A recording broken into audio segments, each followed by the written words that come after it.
প্রতিনিয়ত নজরদারি করতে হবে এবং তাদের নজরদারি করাটা একটা সহজ করতে পারে। আমার 4টা ম্যাজিস্ট্রেট আছে, কিন্তু ইউএনএর তো আছে, ডিসির তো আছে। সবার ম্যাজিস্ট্রেট যদি ধরেন একটা জেলাতে পাহাড় কোন জায়গাগুলোতে আছে আমরা জানি, আমরা যদি প্রশাসনকে 4টা ভাগে ভাগ করে দিই, তুমি প্রতিনিয়ত টহল দিন, তাহলে দেখবে পাহাড় কোথায় কাটা হচ্ছে। তাহলে তো আপনার পাহাড় তো বাঁচাতে হবে, বাঁচানোর একটা রাস্তা বের করা যাবে। এখানে হিল কাটিং পয়েন্ট গুলো ধরো আমরা বাঁচাবো, পাহাড় না বাঁচাতে পারার আরেক জায়গা। কারণটা হচ্ছে যখন পাহাড়টা কাটে তখন ম্যাজিস্ট্রেট যখন যায় সে শ্রমিকদেরকে ধরে, কখনো পাহাড়ের মালিককে গ্রেফতার করে। পাহাড়ের মালিককে যদি গ্রেফতার করা হইত তাহলে কিন্তু দেখা যেত এটা একটা সারা পড়েছে। তো এই জন্য ডিসি মহোদয়দের কাছ থেকে আমরা মালিকদের নাম চেয়েছিলাম, তারা এখনো মালিকদের নাম দেয়। তো শর্ট ব্যক্তিও পাহাড় কাটছে, শিল্প প্রতিষ্ঠান পাহাড় কাটছে, সরকারের বিভিন্ন প্রতিষ্ঠান পাহাড় কাটছে, সেনাবাহিনীও পাহাড় কাটছে। উন্নয়নের জন্য পাহাড় কাটা যাবে, এটাই হচ্ছে আমাদের দর্শন হতে হবে। ন্যূনতম যদি কিছু কাটতে হয় সেটা একটা রিজিড প্রসেসের মাধ্যমে যাবে। আমার মন চাইলো আমি কেটে দিলাম, আমার মনে হলো একটা কি উন্নয়ন প্রকল্প আমি অথরাইজ করলাম, এটা করে হতে পারে না। কক্সবাজারেও একটা স্টেডিয়াম হয়েছে সম্পূর্ণ পাহাড় কেটে, সেই স্টেডিয়ামে নাকি আন্তর্জাতিক মানের খেলা হবে। আপনারা খোঁজ নিয়ে দেখবেন তো সেই স্টেডিয়ামে আন্তর্জাতিক মানের আগে একটা খেলাও কখনো হয়েছিল তাহলে ওই পাহাড়টা কাটার কি দরকার ছিল?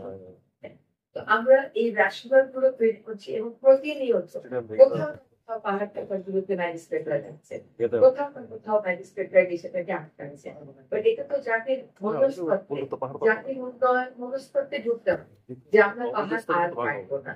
এবং যখন বলা হয় অপরিহার্য জাতীয় প্রয়োজন, তাহলে সেটা কি অপরিহার্য জাতীয় প্রয়োজন এটাকে আমাদের ডিফাইন করতে হবে।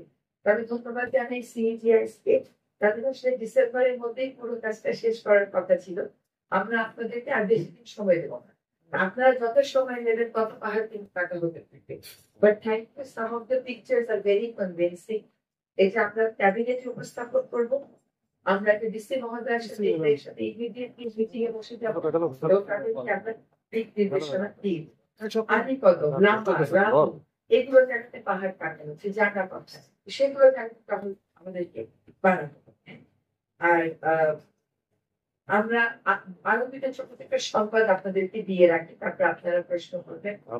একটা হচ্ছে আমরা ঢাকার খালগুলো উদ্ধারের পরিকল্পনাতে আমরা 19টা খালকে বেছে নিয়ে প্রায় 19টার কর্ম পরিকল্পনায় চূড়ান্ত করে ফেলেছি, বাজেট সহ।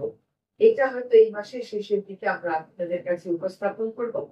আর 2টা কমিটি কাজ করে যাচ্ছে ঢাকা শহরের 4টা নদীকে দখল দূষণ মুক্ত করতে, দখল মুক্ত করতে কি কি কাজ বাকি আছে।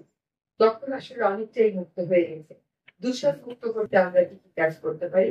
এইটা ফেব্রুয়ারির আগে এই রিপোর্ট হবে না, কারণ এটা জিপিএস দিয়ে প্রত্যেকটা পয়েন্ট আমাদেরকে দেখতে হচ্ছে। ইন্ডাস্ট্রি ইজি আইডেন্টিফাই করা, কিন্তু সিওয়েজ সিস্টেম পুরা শহরের সিওয়েজ দিয়ে করতেছে আমার নদীগুলোতে।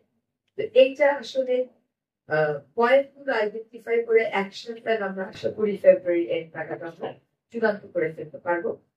আরেকটা কথা বলে দিচ্ছি যে প্রত্যেকটা জেলা প্রশাসন তার শহরে তার জেলার একটা করে নদী দখল এবং দূষণ মুক্ত করার কর্ম পরিকল্পনা আমাদেরকে পাঠিয়ে দিয়েছে। এটা বাজেট সহ পাঠিয়ে দিয়েছে। আমরা কিন্তু প্রজেক্ট বলছি না, খেয়াল করেন, আমরা বলছি কর্ম পরিকল্পনা। এই 64টা জেলার জেলা প্রশাসন তাদের জেলার একটা করে নদী দখল দূষণ মুক্ত করার কর্ম পরিকল্পনা বাজেট সহ আমাদেরকে পাঠিয়ে দিয়েছে।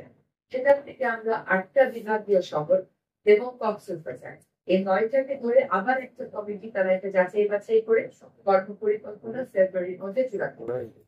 এরপরে এগুলোর অর্থ